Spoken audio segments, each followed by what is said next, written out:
Assalamu alaikum wa rahmatullah. What is the meaning of Imam Al Tirmidhi grading of Hasan? Does it carry the same meaning of Hasan of the later scholars? Jazakallah khairan. Wa alaikum assalam wa rahmatullahi wa barakatuh. May Allah reward you as well with good. The simplified answer is no. The tahseen of Imam Al Tirmidhi, the simple answer is that it is not the same as other ulama. Whether those ulama are those who are among his era, his contemporaries, his teachers, his disciples, his contemporary or the contemporary scholars, let alone the ulama who came after Imam Al Tirmidhi and who used the word Hasan in abundance and who continued the refinement of the istilah, of the terminology of hadith and of the science of hadith. And they dealt heavily with takhrij. And they wrote books on takhrij in detail and extensive length, such as Az-Zaylai rahimahullah, such as Al-Iraqi, such as obviously Hafidh bin Hajar, such as Al-Dhahabi, such as Ibn Rajab, such as Ibn Daqiq al-Eid. And the list goes on of those ulama who came later on that dealt with the term, debated, discussed it, and continued the process of the hadith evolving, the science of hadith evolving and evolving and evolving, etc. So the general rule is that when At-Tirmidhi says, هذا حديث Hasan, and he doesn't say Hasan Sahih, Hasan Gharib, but he just says Hasan, Mujarradan, just like that, then the asl is that it does not have the same meaning as what Ibn Hajar says, Isnaduhu Hasan, huwa hadithun Hasan, yadullu ala annahu aslan, etc. It's different. That's the general simplified answer. As far as a few brief details or specifics, then the Arabs, they have a statement that goes as Sahib al-Dar or Sahib al-Bayt. They say Sahib al-Dar adra bima fiha. They says the owner of the house knows what's in the house more than anybody else. The owner of the house knows what's in the house more than anyone else. He who built the house, who lives in the house, he knows what's in it. So what does At-Tirmidhi mean when he says Hasan? The best way of finding out is looking, do we have any statements of Imam Al-Tirmidhi rahimahullah himself, nafsuhu? Instead of conjuring and thinking out and figuring it out, Ibn Hajar, Albani, Fulan, let's actually go to what Imam Al-Tirmidhi rahimahullah ta'ala says. In his book, at the end of his Jami', there is a supplement or an annex called Al-Ilal Al-Saghir. Al-Ilal Al-Saghir. Many Ilal. Al-Ilal Al-Saghir, the summarized version of Al-Ilal. And he has another book which is Al-Ilal Al-Kabir. This book sometimes is printed or is printed in the Sunan, and other times it's been separated. In this book, he actually spoke on many issues of the science of hadith, of al-ruwat, jarh al-ta'dil, al-ilal, etc., fiqh of the muhaddithin, etc. And is one of the earliest works on mustalah al-hadith, and one of the best works as well, that a student of knowledge should read and should study in depth. And in that book, or that part of the book, whether it's a separate book or part of the bigger book, he spoke on what he meant by many things in his book. When we say this, it means that. When we say this, it means kada. And from that is what he said regarding Al-Hasan, speaking on his definition, his opinion, his view of what's meant by Hasan, specific to that book. Now what other ulama say, not the general, but his definition and usage of the word Hasan.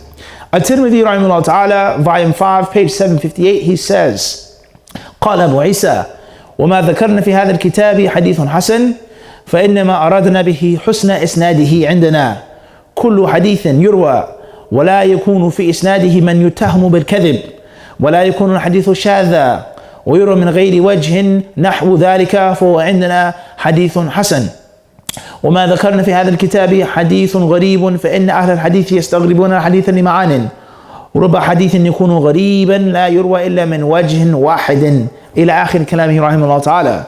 At-Tirmidhi says, Abu Isa himself, his kunya, he spoke in the third person, and says, Abu Isa says, what we mentioned in this book of ours, Hadithun Hasan, then we mean Husna Isnadihi. That is, Isnad is Hasan. We're not using it linguistically, it's beautiful. No, Husna Isnadihi. So that's the first point. So it's wrong for someone to say At-Tirmidhi means that the meaning is Hasan. Because Tirmidhi clearly clarified what he means. It's his house, this is the living room, not the kitchen. I live here, I'm telling you this is the living room and it's not the kitchen. This isn't the dining room, this is the what? The living room.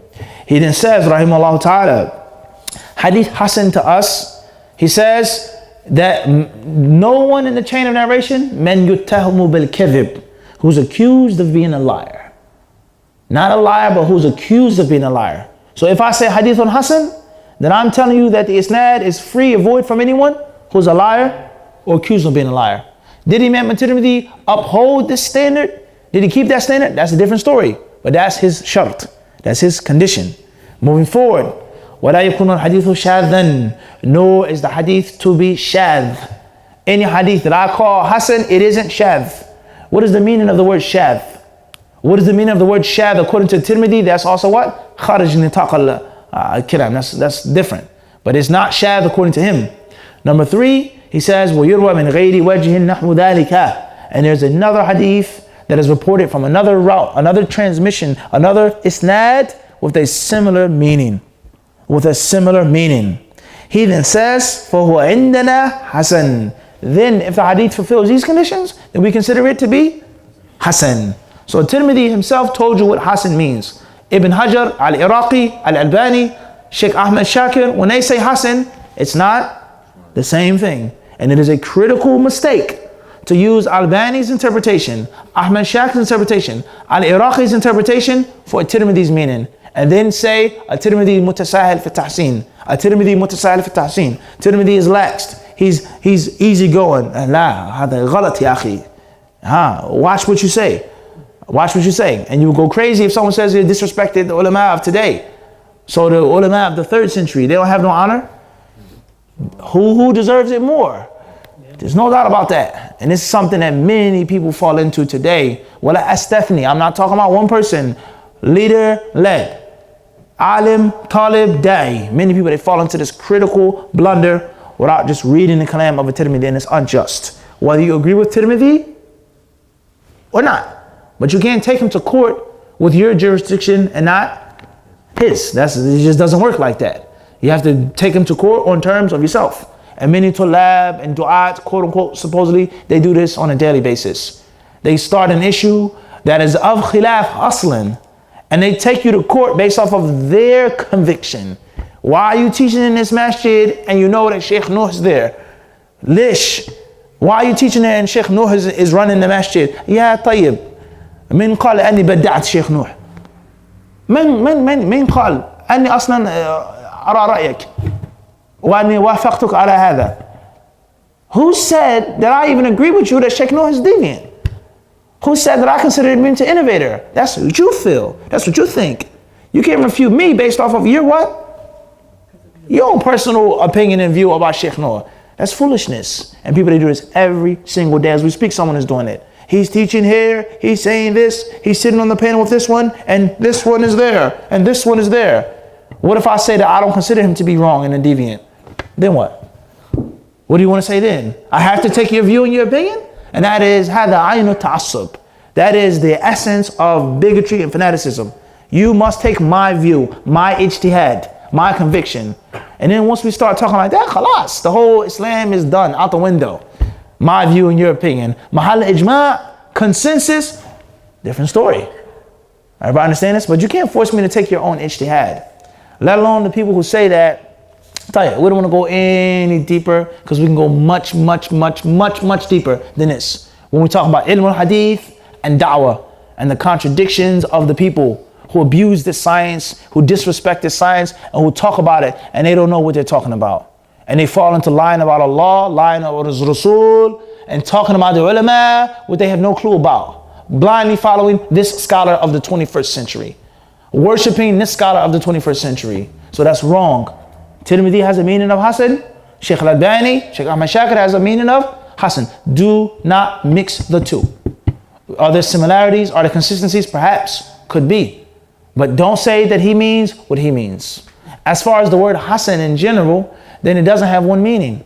Many of the ulama of the past, they used the word Hasan and they meant something else. It can mean هذا hadith fa'idah, gharib, the hadith is a mistake.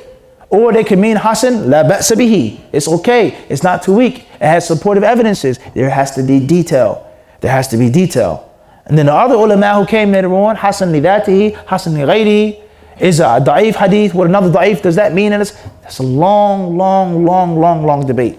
And the bottom line is, either you're going to speak with knowledge or you're going to keep silent with tolerance and forbearance. That's it. As far as you speaking with jahl, mixing and throwing and jumbling, let alone desire, let alone bigotry and fanaticism, let alone with blind following, then that's a problem, it's a mess. And that's dawah today. That's dawah today. Let's deal with the issue scholastically. Scholastically. Let's sit down and let's talk scholastically. As far as rah-rah, holler, and names and this personality, individual, Sheikh Fulan said this, la. That's destructive to ilm al-hadith, that's destructive to dawah, and that's destructive to the points in which ilm al-hadith and which some issues of dawah are bridged. This is a summarized answer, very, very long discussion. Those who wish to learn more about the ilm al-hadith, I would advise you to study Arabic first. Learn Arabic first. Learn how to speak and read the original books. Then bi'idhnillahi ta'ala, sit with someone who is qualified, who is an expert on the field that can teach you these things. Starting off with the basic ABCs of ilm al-hadith. And you take baby steps. One book leads to a bigger book, to a bigger book, to a bigger sharh. And then you start learning, as we say, the formless. You learn the form, but you seek the formless. Start off with taqleed, blindly following. Don't question your teacher. Don't ask your teacher. Start off by listening to your teacher. And as you grow strong, you start to walk, you start to fly, you leave the nest a little bit, then you can fly how you want to fly. And you can debate and argue and research and write and have your own views, as long as it's based off of the form. Don't start off with the formless without learning the form. Wallahu ta'ala a'lam.